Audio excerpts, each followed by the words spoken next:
Hey,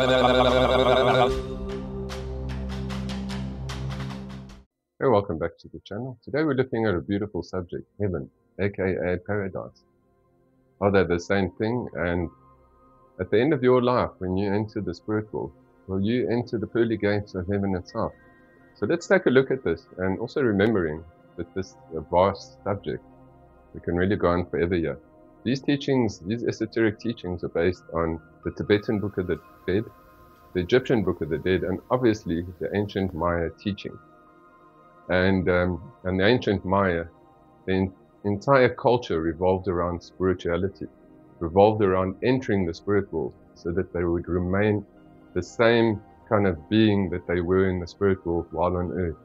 And that was really the whole trick there, was to keep a balance between spirituality and earth life, something that we don't do anymore because earth life has really dominated and the illusion of the spirit world has become just that, an illusion. Let's quickly look at some examples first of people passing. So firstly, we have one person that is running across the street on the way to the shops to get himself something. And a vehicle comes flying along and hits this person. And instantly they are dead. But this person, unaware that they are dead, they carry on running to the shops. And in their frustration, get to the shops. And no one's giving them attention when they're asking for what they need or when they need to pay for the product. So on their journey back, they start to see the commotion, the ambulance. And as they look, they can see, there is my body lying on the ground. I'm actually dead. But then they come to the realization that I'm still the same. I still look the same. I still sound the same, yet I'm not in a physical body. The first part of the process is really becoming aware that one is passing. So in this case, it's been instant. So this soul is going to need to go through a bit of a process to get to heaven. It can also be instant. And so once they've come to the realization that they're not in the physical form anymore, and also depending on a person's vibration, their state of consciousness. So let's say this person has a fairly open mind, and now they understand that they passed on.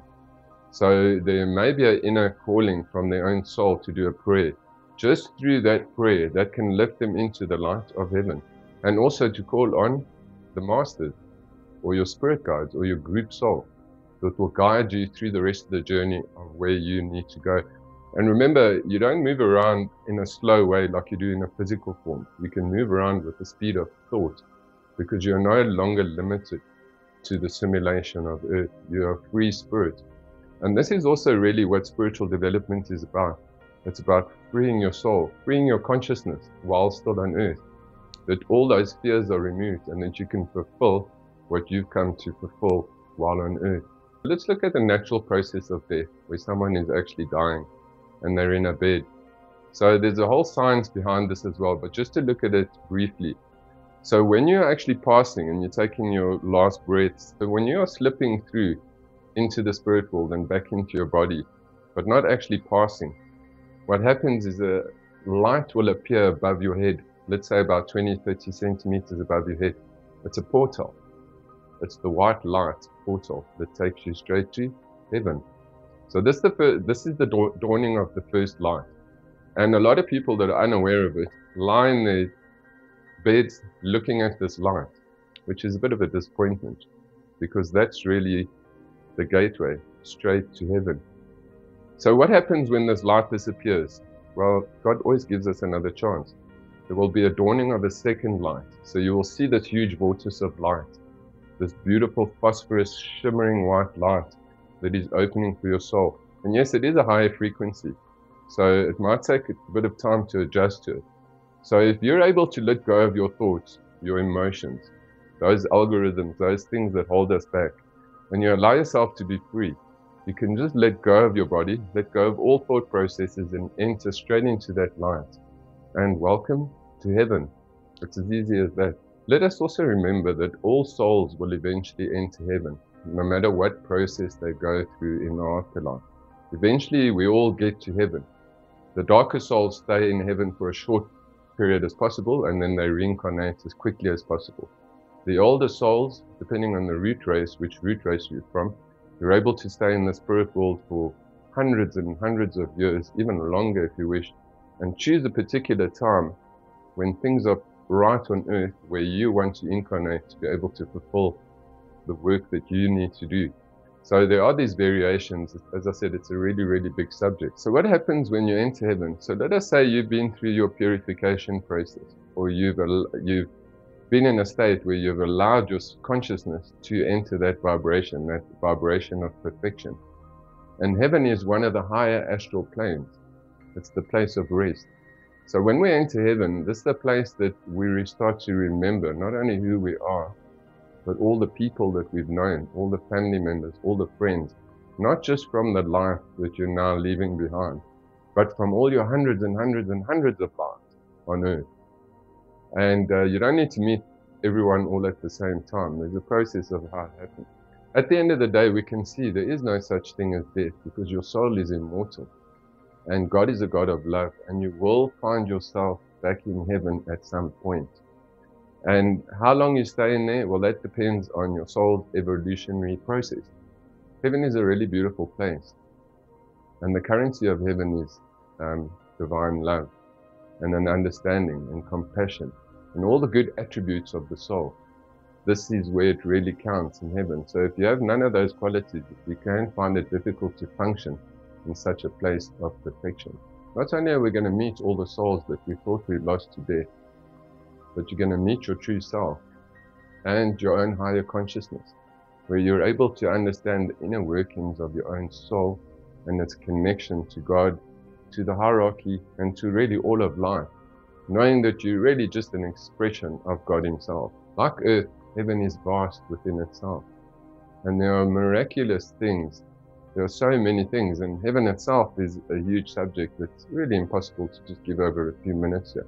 But if you can imagine the most brightest sun and the clarity, no dust, perfection, no misery, only beautiful things manifesting in the higher plane.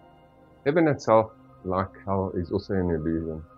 So it's a frequency of vibration that has been created in the astral world, made up of that frequency. In the fullness of time, heaven won't exist, and neither will hell, and neither will the astral, because humanity will transcend beyond these illusions and live in a new simulation, which is the ethers, the immortal ethers of light, the place of bliss, immortality. And heaven is not really anything we want. It's anything we want on a higher frequency. So you can imagine getting to do all the things you've never been able to do and fulfilling those desires. All those things of perfection are manifest, and your desires are manifest on that higher frequency, where you can embed yourself in the beauty and immortality of heaven. Will you get to see God and the Masters in heaven when you go? Of course you will. So all those desires are granted to one. One might say, well, how is God going to see these billions of people? Well, when you're in the spirit world, it works differently. God's omnipresent. He can see a multitude of people all at once. And you must remember, you have these abilities and qualities within you. You can be in multiple places at once, but only as a soul in a state of higher consciousness, not limited to this body or the way that we normally perceive things. All the most beautiful things you can imagine are in heaven. But to me, what the most significant thing is really meeting all the people that we've known over time, all those friendships, all those relationships, all those marriages, all the children that we've had, all the deaths we've gone through. So that surprise to meet all these people, that nothing is ever really lost, and to have a good laugh. And yes, people do meet. This is really just a short introduction into understanding the process and heaven itself. And also there are some people that will not go to heaven. There will come this 1,000 years of peace, where certain souls will not be allowed to reincarnate back to earth, nor will they be allowed to enter heaven or the higher astral plane. So if you want to watch that video, I'll leave a link for it in the description box below, and also you can see it over here.